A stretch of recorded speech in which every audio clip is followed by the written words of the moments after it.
Hello students, welcome to our channel commerce classes by Pankaj Rajauria. आज हम 11th की जो क्लास है वो ले रहे हैं। 11th में आज हम कौन सी क्लास ले रहे हैं? बेसिक अकाउंटिंग टर्म की क्लास नंबर 2। क्लास नंबर 1 हम लोग पढ़ा चुके हैं, जहाँ से हमने इस चैप्टर को स्टार्ट किया हुआ था। अगर आपने क्लास नंबर 1 नहीं देखी है तो प्लीज़ इस क्लास से पहले क्लास नंबर 1 देख लो, जिससे कि आपकी जो अंडरस्टैंडिंग है वो बहुत बेटर होगी इस वाली क्लास की।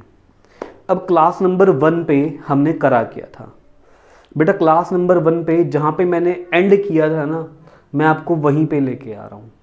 क्लास नंबर 1 पे अगर आपको याद होगा तो मैंने एंड कहाँ किया था? सर, क्लास नंबर 1 को मैंने एंड किया था कहाँ पे? लायबिलिटी पे। मैंने कहा था बेटा लायबिलिटी क्या होती है? लायबिलिटी क्या होती है? जो पैसा बिजनेस को चुकाना होता है वो बिजनेस की लायबिलिटी होती है। फिर मैंने वहाँ पर बताया था लायबिलिटी 2 प्रकार की होती है। एक होती है जी एक होती है नॉन करंट लायबिलिटी, एक होती है करंट लायबिलिटी। करंट लायबिलिटी कौन सी लायबिलिटी होती है? जो 12 महीने के अंदर अंदर चुकानी होती है। नॉन करंट लायबिलिटी कौन सी लायबिलिटी होती है? जो 12 महीने के बाद चुकानी होती है। ठीक है जी। उसके बाद मैंने आपको एक और एस्पेक्ट बताया था। एस्पेक्ट क्या था कि मैंने बताया था कि कुछ लोगों ने लायबिलिटीज को एक और एस्पेक्ट पे क्लासिफाई किया। क्या बोला उन्होंने? वो बोलते हैं लायबिलिटी 2 प्रकार की होती है। एक होती है इंटरनल लायबिलिटी, एक होती है एक्सटर्नल लायबिलिटी। कौन सी होती है बेटे? एक होती है इंटरनल लायबिलिटी, दूसरी कौन सी होती है? External liability. डाउट है कोई? बिल्कुल क्लियर है। अब बेटा मैं आपको इंटरनल लायबिलिटी और एक्सटर्नल लायबिलिटी पे मैंने आपको लास्ट क्लास में कहा था कि थोड़ी सी डिटेल पढ़ाऊंगा, इसलिए अभी नहीं पढ़ा रहा क्योंकि फिर वो क्लास बहुत बड़ी हो जाती। ठीक है जी। तो मैंने आपको कहा था कि थोड़ी डिटेल पढ़ेंगे, तो आज की क्लास में थोड़ी डिटेल पढ़नी है। डिटेल पढ़ने के लिए सबसे पहले ना मैं आपको एक अकाउंट्स का कंसेप्ट पढ़ाऊँगा। फिर मैंने यहाँ पर क्या लिखा है? सेवा। पता है ये सेवा क्यों लिखा है? क्योंकि ये जो टॉपिक मैं पढ़ा रहा हूँ ना, बिजनेस एंटिटी कंसेप्ट, ये चैप्टर 2 का पार्ट नहीं है। अगर हम कभी भी किसी भी चैप्टर में किसी और चैप्टर का एस्पेक्ट कवर करेंगे या फिर हम कोई ऐसी चीज़ पढ़ रहे हैं जो अभी इस टॉपिक की नहीं है, तो उसको हम अपनी क्लास में ना बेटा सेवा के नाम से पढ़ेंगे कि फिलहाल हम लोग सेवा के भाव से पढ़ रहे हैं। ठीक है जी। तो बिजनेस एंटिटी कंसेप्ट क्या है, पहले मैं आपको बता देता हूँ कि ये कंसेप्ट क्या है। सर, अकाउंटिंग के अंदर होता क्या है कि कुछ ना बेसिक रूल बनाए गए कि भैया देखो, आप जब भी अकाउंटिंग करोगे इन बेसिक रूलों को नहीं तोड़ोगे कभी भी। ये बेसिक रूलों को आपको मान के चलना पड़ेगा। ठीक है जी। तो उसमें से एक सबसे इंपॉर्टेंट है बिजनेस एंटिटी कंसेप्ट। ज़्यादा बातें बोलता नहीं है ये खाली 2 बातें बोलता है। बिजनेस एंटिटी कंसेप्ट क्या कहता है? पहली बात कहते हैं जी, business and businessman both are separate and distinct entity. कहते हैं जी बिजनेस जो है ना वो अलग है और जो बिजनेसमैन है वो अलग है। कहते हैं जी बिजनेस को मैं अलग मान के चलता हूँ और बिजनेसमैन को अलग मान के चलता हूँ। हमने बोला भैया एग्जाम्पल से समझा दो। मैंने बोला देखो भैया, मैं हूँ बिजनेसमैन। मैं कौन हूँ? बिजनेसमैन। मैं कौन हूँ? बिजनेसमैन।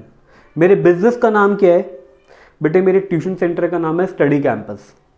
ट्यूशन सेंटर का नाम क्या है मेरा? Study campus. तो मेरे बिजनेस का नाम क्या है? Study campus. मेरा नाम क्या है? पंकज। तो बिजनेस एंटिटी कंसेप्ट कहता है कि भैया स्टडी कैंपस अलग एंटिटी है और पंकज एक अलग एंटिटी है। पंकज का अलग अस्तित्व है, स्टडी कैंपस का अलग अस्तित्व है। डाउट है कोई? पंकज एक अलग पर्सन है एज पर अकाउंटिंग और बिजनेस स्टडी कैंपस एक अलग पर्सन है। दोनों को अलग अलग कर दिया जी। ठीक है जी। स्टडी कैंपस अलग, पंकज अलग।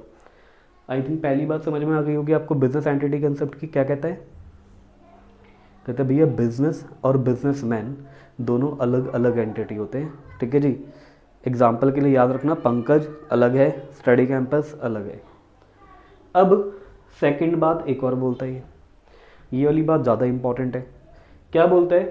Transactions are recorded into the accounts from the point of view of business, not from the point of view of businessman. Sir, जब भी हम लोग ट्रांजेक्शन्स को रिकॉर्डेड करते हैं अपने अकाउंट्स में, किसी भी फाइनेंशियल ट्रांजेक्शन को मुझे रिकॉर्ड करना है, किसी भी फाइनेंशियल ट्रांजेक्शन को रिकॉर्ड करना है, कोई भी ट्रांजेक्शन है, अब मुझे उसकी जर्नल एंट्री डालनी है, फिर मुझे उसको अब बुक्स में अपनी रिकॉर्ड करना है। ठीक है, मैंने आपको क्या कहा था, अकाउंट्स होते क्या हैं, फाइनेंशियल ट्रांजेक्शन के सिस्टमेटिक रिकॉर्ड को ही तो अकाउंट्स बोलते हैं भाई। चैप्टर 2 में ही सिखाया था हमने, पहला सबसे पहले यही पढ़ाया था कि अकाउंट्स क्या होते हैं, क्या होते हैं अकाउंट्स, हाँ, कि सिस्टमैटिक ट्रांजैक्शन के रिकॉर्ड को क्या बोलते हैं हम लोग, अकाउंट्स बोलते हैं। ठीक है जी। तो जो अकाउंट्स में जो ट्रांजैक्शन रिकॉर्ड होती है ना बेटा, तो वो किसके पॉइंट ऑफ व्यू से रिकॉर्ड होती है, बिजनेस के। किसके पॉइंट ऑफ व्यू से रिकॉर्ड नहीं होती, बिजनेस मैन के। यानी कि बिजनेस एंटिटी कंसेप्ट क्या कहता है, बिजनेस अलग है, बिजनेसमैन अलग है। ट्रांजैक्शन किसके पॉइंट ऑफ व्यू से रिकॉर्ड होगी, बिजनेस के। बिजनेसमैन के पॉइंट ऑफ व्यू से ट्रांजैक्शन रिकॉर्ड नहीं होगी। इसका मतलब अकाउंट्स किसके बन रहे हैं, बिजनेस के अकाउंट्स बनते हैं जी, बिजनेसमैन के अकाउंट्स नहीं बनते। अकाउंट्स किसके लिए बनते हैं, बिजनेस के लिए बनते हैं। ट्रांजैक्शन बिजनेस के पॉइंट ऑफ व्यू से रिकॉर्ड होगी, बिजनेसमैन के पॉइंट ऑफ व्यू से रिकॉर्ड नहीं होगी। समझ में आई बात, क्या कहना चाहता है ये। समराइज कर रहा हूँ, सिर्फ 2 बातें बोलता है। पहली बात, बिजनेस अलग है, बिजनेसमैन अलग है। दूसरी बात, अकाउंट्स बिजनेस के लिए बनते हैं, बिजनेसमैन के लिए नहीं बनते। क्लियर है जी। डाउट है तो कोई पूछ सकते हैं, आप पूछ सकते हैं, अगर कोई भी आपको डाउट है तो पूछ सकते हैं। ठीक है जी, ठीक है, कमेंट कर देना, ठीक है, चैट में डाल देना, टेलीग्राम चैनल पे डाल देना, ठीक है जी, रिप्लाई कर देंगे। तो I think business entity concept समझ में आता है। बिजनेस एंटिटी समझने के बाद में भी वाली बात होगी। अब एक बात बताओ, अकाउंट्स किसके लिए बन रहे हैं, किसके लिए बन रहे हैं अकाउंट्स, बिजनेस के लिए। अकाउंट बिजनेस के लिए बन रहे हैं ना, तो लायबिलिटीज़ किसकी होगी, सारी बिजनेस की लायबिलिटी होती है। ठीक है जी, किसकी लायबिलिटी होती है, अकाउंट्स के एज पर अकाउंटिंग बिजनेस की लायबिलिटी होती है। अब बिजनेस को ना बेटा जो पैसा अपने मालिक को चुकाना होता है, सर मालिक को अपना आप कैसे पैसे चुकाना है, भैया हमने यही तो बात बोली कि बिजनेस अलग है, बिजनेसमैन अलग होता है। ठीक है जी, तो बिजनेस के लिए अकाउंटिंग होती है। बिजनेस को जो पैसा अपने मालिक को चुकाना है ना, उसको हम लोग क्या बोलते हैं, इंटरनल लायबिलिटी। बिजनेस को जो पैसा मालिक के अलावा किसी और को चुकाना है, उसको हम लोग बोलते हैं एक्सटर्नल लायबिलिटी। समझ में आई बात। अब सर इंटरनल लायबिलिटी ना थोड़ी डाइजेस्ट नहीं हो रही। बिजनेस को जो पैसा अपने मालिक को चुकाना है, आप उसको बोल रहे हैं इंटरनल लायबिलिटी है। एग्जाम्पल देता हूँ बेटा, प्रॉफिट। बिजनेस ने प्रॉफिट कमाया, किसे चुकाना है प्रॉफिट, बताओ बिजनेस किसको देगा वो प्रॉफिट। बिजनेस ने जो प्रॉफिट कमाया वो किसको देगा, मालिक को तो देगा। तो प्रॉफिट क्या है बिजनेस के लिए, इंटरनल लायबिलिटी। कि वो प्रॉफिट किसको चुकाएगा, बिजनेस मालिक को चुकाएगा। ठीक है जी। इसके अलावा अब बिजनेस को बिजली का बिल चुकाना है, बैंक को लोन चुकाना है, तो सब क्या होता है बिजनेस के लिए, एक्सटर्नल लायबिलिटी। ठीक है जी, समझ में आता है आपको इंटरनल लायबिलिटी और एक्सटर्नल लायबिलिटी क्या है। 1 मिनट में लिख देते हैं इसको।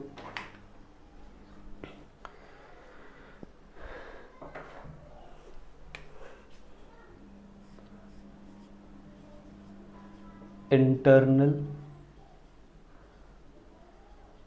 लायबिलिटीज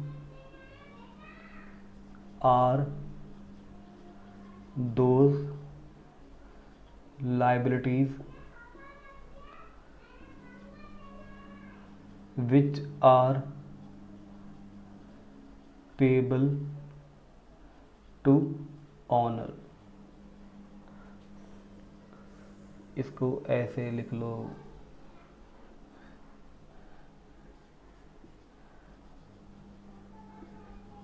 एक्सटर्नल liabilities are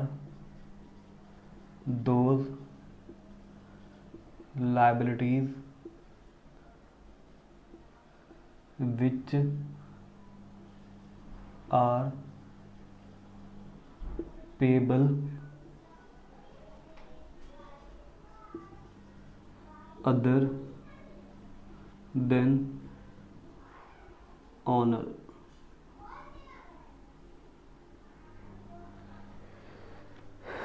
देखो जी,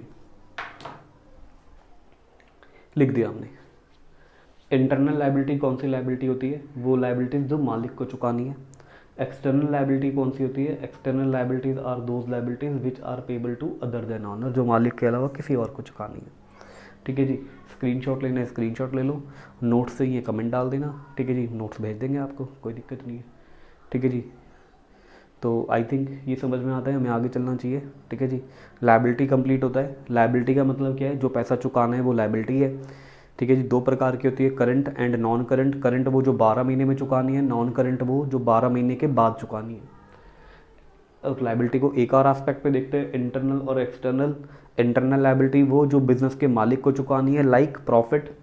एक्सटर्नल लायबिलिटी वो जो मालिक के अलावा किसी और को चुकानी है, चाहे वह कोई भी हो, बैंक हो, क्रेडिटर हो, कोई भी। इसके बाद बिजनेस एंटिटी कंसेप्ट क्या होता है? बिजनेस एंटिटी कंसेप्ट के बारे में मैंने आपको बताया फटाफट कि बिजनेस एंटिटी कंसेप्ट दो बातें बोलता है। पहली बात क्या बोलता है? बिजनेस और बिजनेसमैन दोनों अलग अलग एंटिटी है। यहाँ पे अकाउंट्स बिजनेस के लिए बनते हैं, बिजनेसमैन के लिए नहीं बनते। और अकाउंट्स में जितनी भी ट्रांजैक्शन रिकॉर्ड होती है सारी बिजनेस के पॉइंट ऑफ व्यू से रिकॉर्ड होती है, बिजनेसमैन के पॉइंट ऑफ व्यू से रिकॉर्ड नहीं होती। क्लियर है जी? ठीक है जी।